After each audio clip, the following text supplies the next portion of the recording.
Hey guys, welcome back to another video, and today I'll be showing you some of the mods I have done to my Lian Sheng LS-111 that have really drastically improved the performance of this. And just so you know, I'm also in the flights, I'm using my Lian Sheng LS-124 transmitter, which is a lot bigger, a lot nicer, and you can control it more. The sticks are a lot nicer instead of that little tiny one they give you with the 111. And so to start off, as you notice, I do not have the canopy on, and that is because the props that I have used on here, the originals came with white and green. However, they did not give you much power at all, so I switched them out for Lian H1 props, which are a lot longer.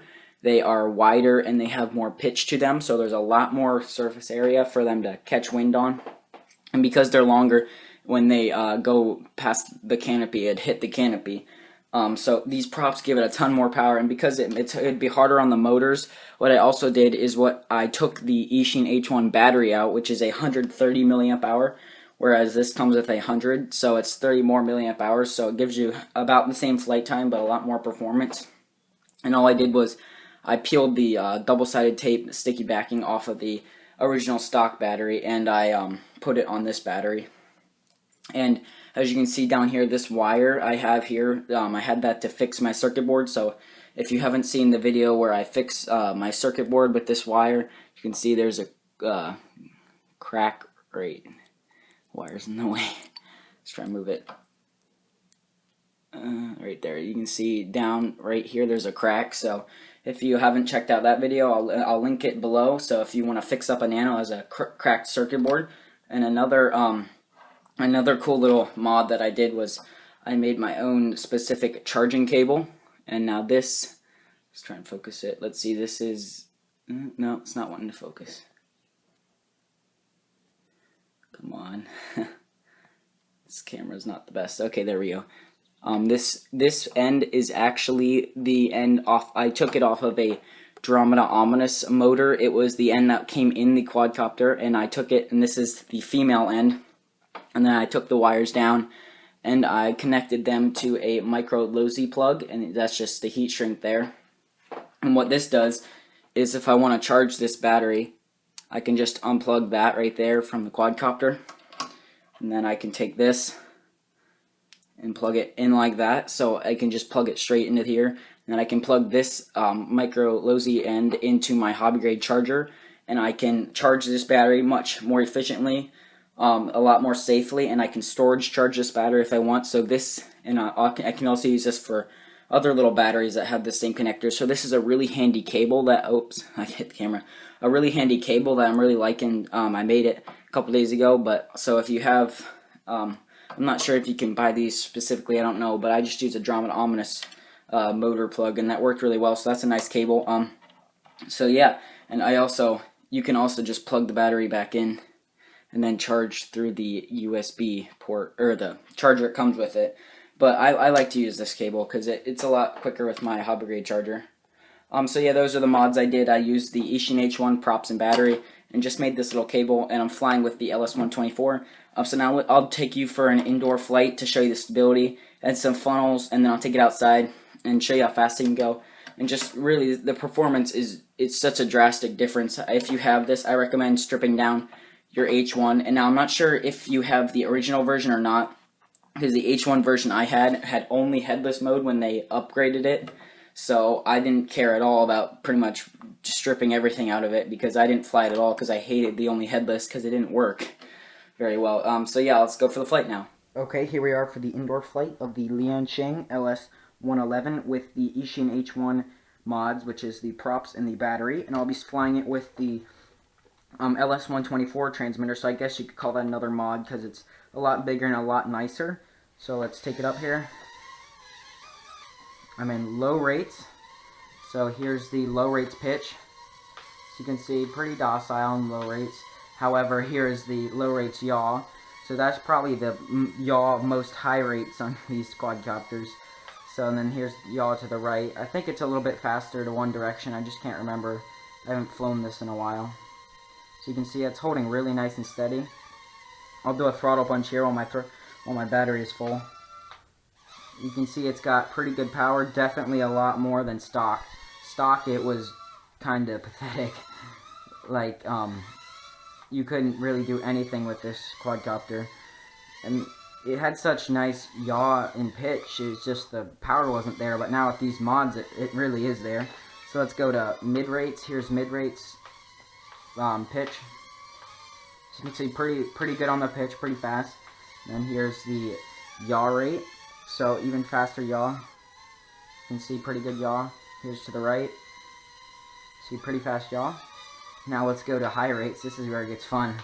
Here's high rates yaw, so you can see this thing tilts instantly, and it's got a lot of pitch to it. As you can see there, this thing can get really fast. Now here is the high rates yaw, so you can see really fast yaw on high rates. And you can see there's the yaw to the right, so really fast yaw. It's pretty much unmanageable. That's how fast it is. Okay, so now let's do some funnels. You can see really nice funnel there. With the stock props and battery, there's no way you could do this funnel. It would just fall out of the sky. It did not have enough power. As you can see, super nice funnel. That's really, probably can't even tell with the lights there what's going on in the funnel. So tight and so fast. Whoops. And the yaw is just so fast, but it kind of spins out sometimes. So you can just spin out and gets out of control. But this thing is so much fun to fly. Let's do some flips. And I'm just clicking the right stick in and then giving input, and that's how you do flips on this one.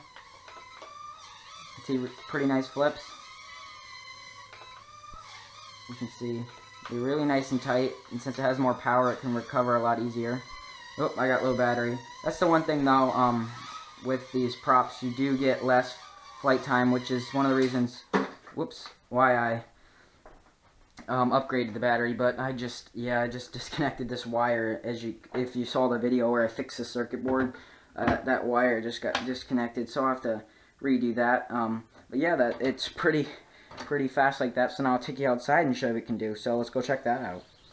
Okay, here we are for the outdoor flight of the Lian Sheng LS-111 with the mods I've done with the Eachine H1 battery and props. So bigger battery and much bigger props. I don't have the canopy on, like I said earlier, because these longer props will hit the canopy. But all you have to do is take it off and then it flies great. So let's start off with a hand launch in low rates. And as you can see, this thing has, I'll try and keep it close so you guys can see, because I know this is a nano, green nano. This thing has a lot of power. I think even more maybe than the CX-10 now. And before, with the original props, it had barely any power. And this is low rates here. And I thought it was the motor, so I actually had switched the motors out for the Estes Proto X motors, since that had a lot of power. But that didn't solve it at all. If anything, it made it worse, so I switched them back. And then I saw a frequent flyer said that the props that Lian Sheng had weren't very powerful. So I changed them out for these props, and now I got great results. I noticed that also on the LS-124, and I've seen on the 115, it doesn't have a lot of power, and the props aren't very good either. So I don't know why they don't make good props. But so yeah, if you have a Lian Sheng product, try swapping out props, and you might get a lot better results. So here's low rates yaw. You can see low rates yaw. Here's mid rates, and here's high rates. Oops. So you can see there. Hopefully you can see this. I know it's really small. So really fast yaw, and with this LS-124 transmitter, you can somewhat control it. It's still pretty darn fast. As you can see there, let's do a funnel. You see, that's a really nice funnel. The wind's pushing a little bit, but really nice funnel. Here's high rates pitch. You can see really aggressive, fast pitch. Low rates, mid rates, high rates. So yeah, with these, let's try and fly fast here a little bit.